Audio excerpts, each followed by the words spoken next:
Hello guys, it's Wing again. Kumusta po yung mapagpalang araw sa ating lahat? So ngayon guys, i-share ko naman sa inyo guys. Ayan, welcome naman sa ating YouTube channel. So i-share ko sa inyo ngayon ay magluto tayo ngayon ng binangkal. Ay sobrang sarap nitong binangkal na ito guys. Ay no, nako, nung pag nagluluto ako nito guys ay talagang wala talagang matitira, talaga ubos talaga agad nyo. Kasi sa itsura pa lang ay naku, talagang mapapakapikan ng wala sa oras. Ayan po. So paano ba ito gawin? Ano bang mga ingredients? So, kailangan lang tayo magtakal ng 2 cups ng all-purpose ang gamit ko guys. Kunti lang kasi tayo-tayo lang naman.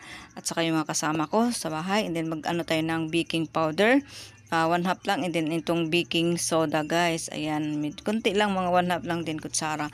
And then i-mix lang natin ito lahat guys, yung para ma-incorporated lahat yung ating mga perfectong sangkap. So ayan guys, iset muna natin yung ating flour, and then yung ating sa isang stainless bowl, naglagay ako ng itlog, 1 whole egg, and then 1/2 cup na sugar brown ang gamit ko, and then 1/4 cup oil, ayan, and then vanilla. Yan, mga konti lang talaga, and then 1/4 cup na water. So, depende lang, tansyahan lang ang paglagay nito guys.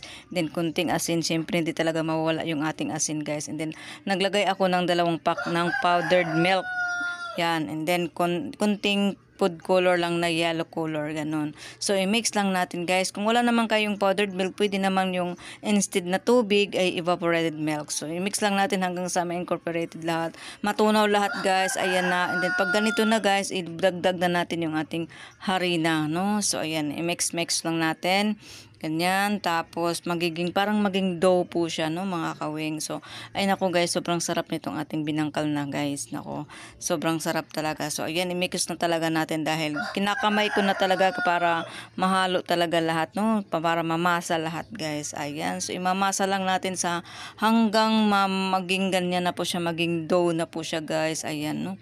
So, ano lang natin, imamasa-masa pa natin mga kawing. Ayan, para talagang maging smooth po yung ating pinakado. And then yun na guys, at ay ating bibilugin lang. So hindi na natin ito titimbangin dahil siyempre ano na siya matagalan tayo pag titimbangin natin kasi tayo lang naman, din naman tayo pambenta, tayo lang naman kumain. So bilugin lang natin guys.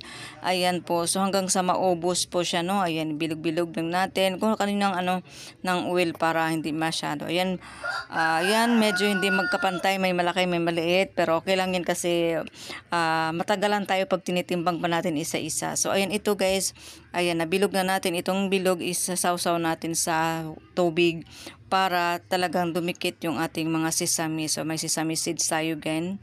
Ayan, i-mix, ihalo lang natin para ang purpose ng tubig para po talaga dumikit yung ating sesame seeds. Ulitin lang hanggang sa masakop lahat, and then hanggang sa malagyan lahat, bilugin lang din.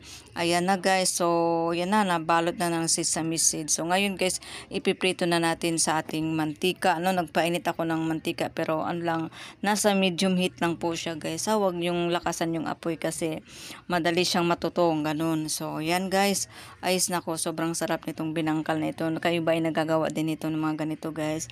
Alam mo kasi ako mahilig din sa magluluto, kung ano-ano lang din ang mga niluluto ko kasi yun kasi ang trabaho na ko, naluluto ng mga iba't ibang kakanin, ganun. So yan guys, balibalik ta rin lang natin hanggang sa bumuka po siya. Natural naman talaga, bumuka talaga yung ating binangkal, no?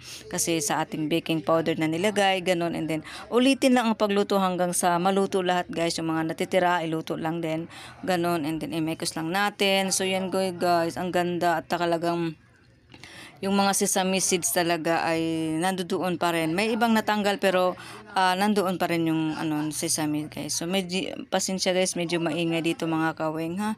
Kasi nandito tayo sa medyo mataong lugar. Ayan, nag-voice over lang ako. So ayan guys, salain lang natin siya, and then yung sarap nito ay grabe. Alam mo guys, pag ganito ka bagong luto, ang crispy niya talaga guys. Ayan po, may merenda na tayo guys, at pwede na itong makaabot ng 5 araw. Yan guys, mai-share ko. Salamat sa panonood. Bye.